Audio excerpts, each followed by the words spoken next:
On a cold winter night, news spread about a mysterious disease in the city of Rivenhill. It wasn't an ordinary illness, but something that turned people into savage creatures, driven by an insatiable hunger for human flesh.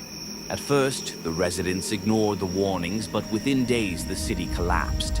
There was no safety, no trust, just chaos and fear. Samer, a young man in his 20s, lived with his little sister Lena in a small apartment in the heart of the city. When he saw his neighbors transform into bloodthirsty monsters, he knew he had to escape.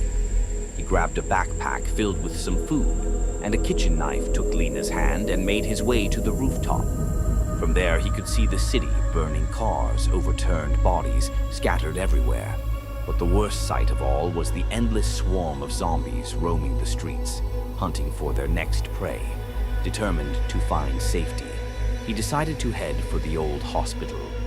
Rumors said a group of survivors had taken shelter there, but reaching it meant crossing the most dangerous part of the city. Moving cautiously through the alleys, they suddenly heard heavy footsteps behind them. Samer turned and saw a man staggering, his eyes completely white, his body covered in wounds. It was a zombie. He grabbed Lena's hand and ran, but suddenly he tripped over a corpse on the ground. The zombie lunged at him, but Samer quickly raised his knife and stabbed it in the head. The scream attracted more creatures. They barely made it to the hospital, where they found a small group of survivors. Among them, a doctor working on a potential cure. But the cure needed testing, and one of the survivors had been bitten. The choice was difficult. Should they test the cure or kill him before he turned?